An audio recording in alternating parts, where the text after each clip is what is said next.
obviously the station facilities at Montpelier Junction and Montpelier. Two different types of feel of cities. Montpelier, for Vermont, bustling. Montpelier Junction, out in the middle of nowhere. Can you do the next one? Right. So, I couldn't have done this without help from Jim Murphy, fabulous photos, Jim McFarland stuff, the Vermont Historical Society, the Central Vermont Railway Historical Society, and some of my stuff. Next, that's who's me. Yeah. So, you know, up the line we had southbound and Vassar approaching Montpelier Junction. Stuff was happening. We had milk trains, a lot of traffic. Next. So we're going to talk really about these two spots. We're not going to go down here, they've been talked about, but those two. Next. So, 1858, Vermont Central is in, no Y, there's just a spur that goes to Montpelier, and actually no Montpelier Junction. It have a railroad station, but it wasn't even, it was in Berlin. So it should have been really called Berlin Junction. Next. Montpelier, we're looking at 1858. Came in from No Name Junction at this point. Crossed the river. They had a freight house. They had a station. And they stopped at Bridge Street. Didn't go any further. Primary view of the State House. Next. So first they had to cross the Winooski. They had a double-track covered railroad bridge to the State House. The station will be further over. Next. And here's the station. Very stately. Appears appropriate for Montpelier. Looking down from the dome. That's looking down from the dome. I actually had to get up on that statue and stand. The station had a run-through. The station was... This is not your presentation. I did not talk at yours. You don't talk at mine. You can't see it. Well. Quiet. Yeah. So, this is too fast. This is the first station. It's constructed in 1850, completed in January of 52 for $7,000. Next. Is it masonry? Masonry. Yeah. Simple plan, center hall, waiting rooms on one side, baggage, express shipping and all that, bathrooms, very simple. Next. However, as Whitney blew the surprise, which I won't get to yet, it had a dance hall on the second floor. Yeah. For events, I guess. It's called Washington Hall. Keep that in mind, though, when I go to the next one. So, we're in St. Albans. Another station, similar feeling architecture. Goes to two portals going through the building. Why? I know why, but it just don't make sense. So, go to the next one. Same thing here. In the back, the train could go through the back of the building so you can get out of the train. You're protected from the weather. You can see it here. You can see the staining on the brick. They stopped it eventually, and you can see a little platform with stairs where the train can't go through any longer. But can you imagine having an event up on the second floor?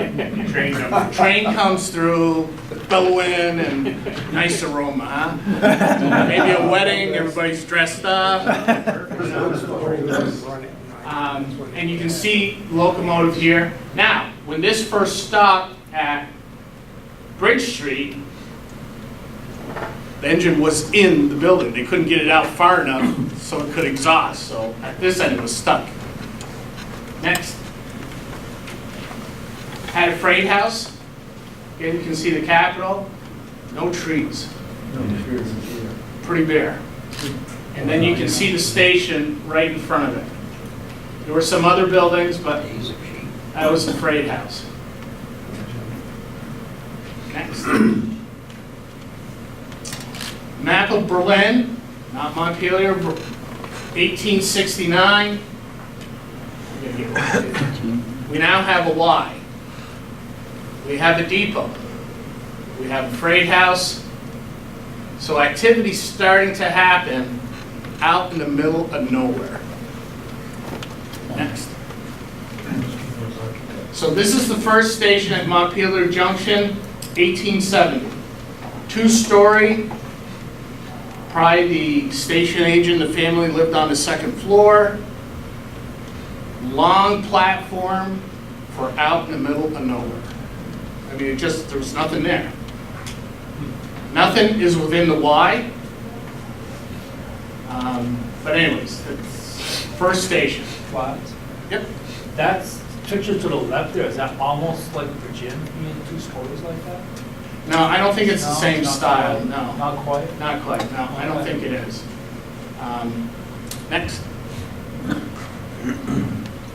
So back to Montpelier, we know the station, we see the freight house.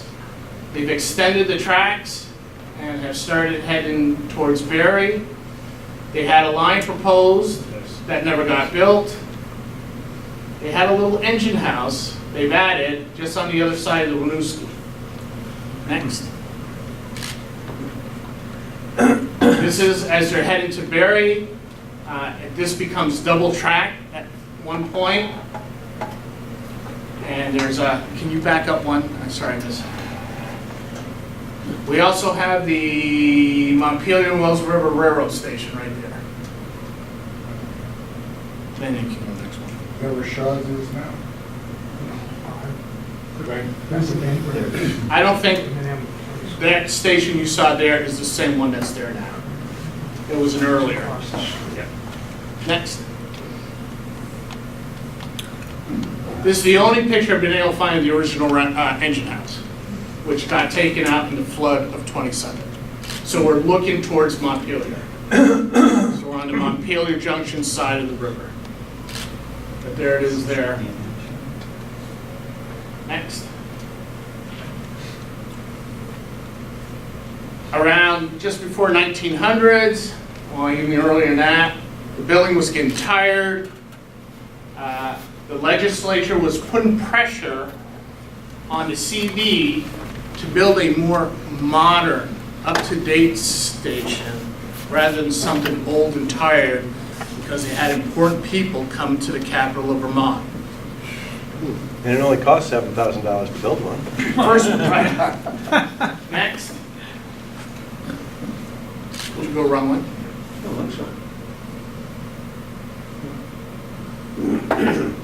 How late at night you put this together? I don't know, pretty late. Go again.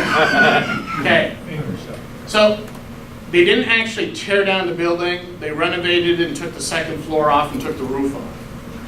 They reconfigured. They brought the station agent's office down to here so they could see the trains come in. They reconfigured the bathrooms, did a little here, but that's about it.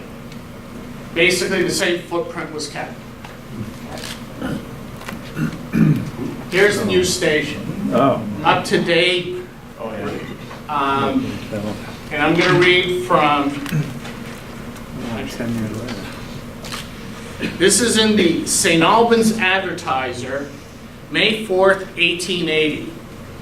The plans for remodeling of the Central Vermont Passenger Station on Montpelier are now in progress, says the Watchman. Why they're interviewing a watchman, I have no idea. A hall 20 feet in width across the center of the old building, all of which will be utilized for rooms and offices. The cars passing on the southerly side. On the westerly side of this hall will be waiting rooms for ladies and gentlemen, with accompanying water closets and dressing rooms. Between these rooms will be placed the ticket office, its octagonal front projecting into the hall and to the exterior. On the easterly side of the hall will be express and telegraph offices, and baggage rooms, all which will be finished up to correspondence with the established standard of elegance in such structures. I'm busy. We have an election.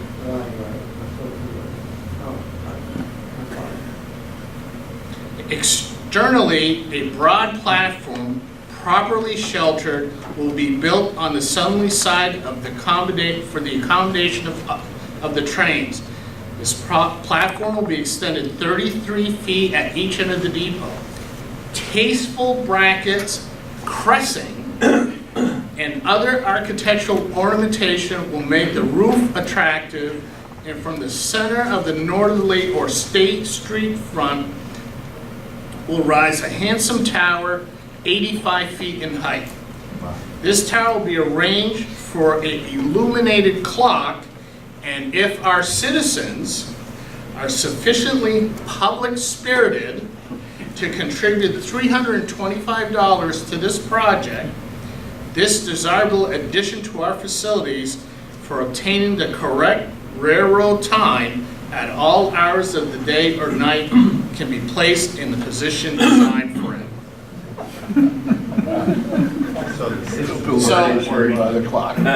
But at the time, this was the style. The ornamentation, gingerbreading brackets, a little wood brackets here, the little curved roof over the entry.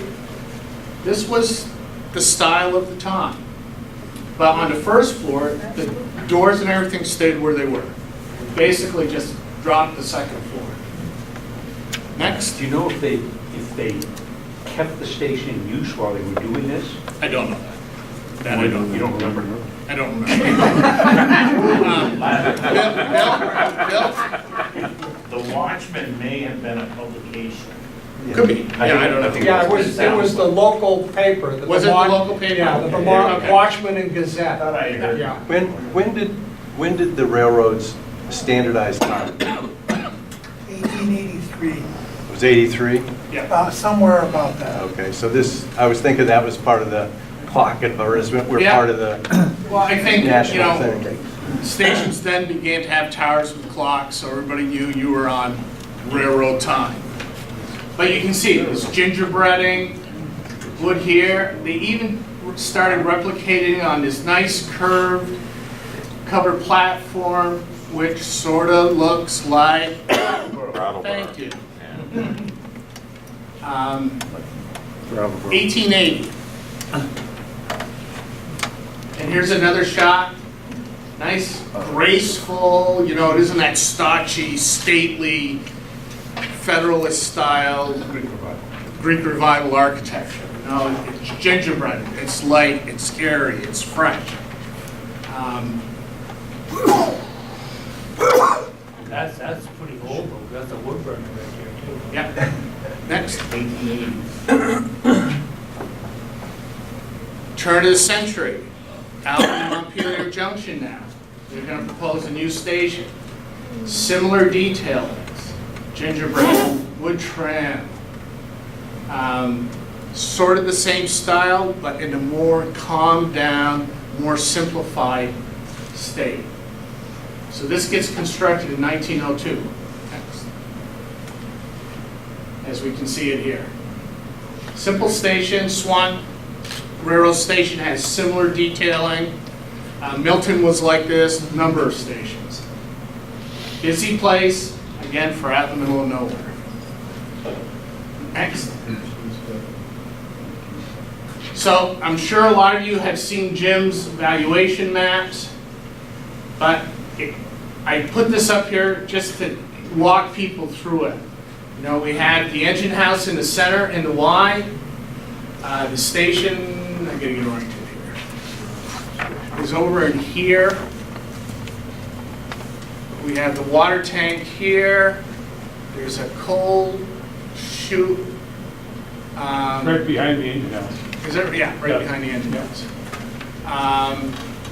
So a lot of activity in this little area that was nothing, but other than these buildings, there's nothing there.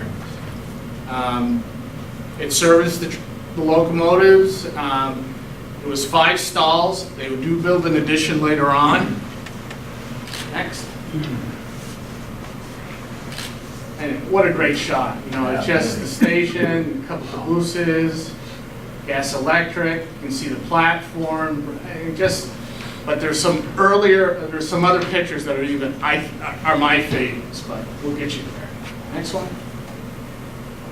Again, here's number 455. They got coal hoppers, you got the water tank, you got the coal chute, the engine house, you got tracks turning. Next. And here's another higher shot. There's Bill's little section house with the toilet in the back. Cars, facilities, busy place, long trains. 1948. Next. And then got a couple color shots, circus train, stopping at the station, filling the tender with water. That's actually a nice little thing to model if you were to want to model a simple little area, because there's a lot of stuff going on. Next. So here's the shot I'm talking about. This is about 1920. Great photo, rolling hills, and in the middle of these rolling hills is a railroad facility. Nothing else out there. There's a road. And that's about it. There's a little bridge at the Dog River, there's a little pump house, a little stockade. Route 2 on the right? Right there? No, No. no, it's on this side of the river. But that was it. There's a couple of houses down here, there's a house here, there's a house there. I don't understand this long platform, where are all these people coming from? Anyways, I like that. It's just out in the middle of nowhere. Anyways. And yep. Next one. We just a little closer so you can see more. You can see they built a little addition over here to the engine house. Water tank, coal chute, stuff on the Y. I mean, it's great. It's just, yeah, it's a busy place. Yeah. And then this is looking over by Dog River as you head to Montpelier. There were cattle pens here. There's a pump house. Somebody's living barn, whatever, but there's a couple houses there. There's a house back here. 5 Mile Road. Yeah, it's 3 Mile. 3 Mile. It runs parallel to the US 2 and the interstate on the other side. Is that the one that goes back towards Du Bois? Yes. Yes. I mean, some of the bigger cities in Vermont that were stationed didn't even have that long a platform right there, so it's a little odd. Next. So the second station was destroyed by fire on July 20th, 33, and a new station was built. Very simple, nothing too exciting. You know, pretty soon we'll put a toilet tank on top to be a toilet, hold water. Next. And here we are back at the second station. You know, it's all monotone now. I don't know if they repaint. Well, they did repaint it because you'll see a colored photo. Still activity, still had a stately presence. Next. Then the flooded 27. This is the back of the freight house. The station is sitting here. Here's the platform. This is looking in this direction on this photo. They wiped out the bridges crossing the Winooski, but got rebuilt. Next. And they have a train backing up, which is the first train after the flood in Montpelier. And this person standing right here is not Jim Murphy, Jim Murphy's father. Really? He told me that the other day. But look at the crowd, huh? Pretty cool. Next. Where's his camera, Jim? That came later. You know, here's the last days of the station. You know, it's lost, they just monotone color. It looks really tired. I mean, Lost all sorry? Gingerbread's all gone. Yeah. Gingerbread's all gone, Tore out. canopy's gone. It's neat to see the Railway Express. Huh? Railroad crossing, pretty neat to see that. Yeah, and when they put these little frickin' things on there, I hate, cracks in the brick, I mean, it just sort of like Waterbury Station when they stripped it of all of its architectural elements. A flood probably took out some of the foundation. That's why it cracked. Well, I'm just saying, it was to Yeah. soften the ground. You know? But this is back 1850. They didn't, you know, Oh. this is that old. So, next. So, we're back. Montpelier Junction still is a busy place. We had a CD milk train with 35 cars of milk and cream. God, you don't see that anymore. Next. And here's engine 603 at Montpelier Junction. Nice cold winter day. Great day for steam. And again, you know, nothing, no trees, you can see everything. I mean, you'd never get this view today. But that's it. That's the story of the Where's that, station. right Montpelier? No, this is down by Middlesex. That's in Middlesex. When did Montpelier Station come down? 63. There's a photo that shows the crane taking the tower down. Yeah. And I thought I had it, so I didn't scan it when I was at the Vermont Historical Society. Then I found out I didn't have it. So, but yeah, it came down. So now you have an idea of what was there, so when we walk around and you're looking at the handout, you can get a flavor of what kind of busy place it was, even though there was nothing there. Thanks, Bill.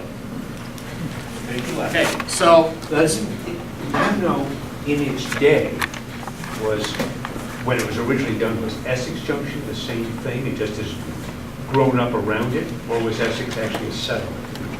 Well, that was a settlement. pretty well settled. Yeah. Was it? Yeah, yeah. And it's weird, because they had facilities at Northfield, which was just down the road.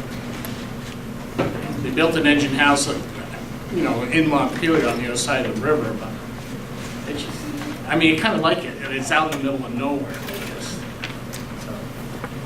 So we'll meet you at Montpelier Junction.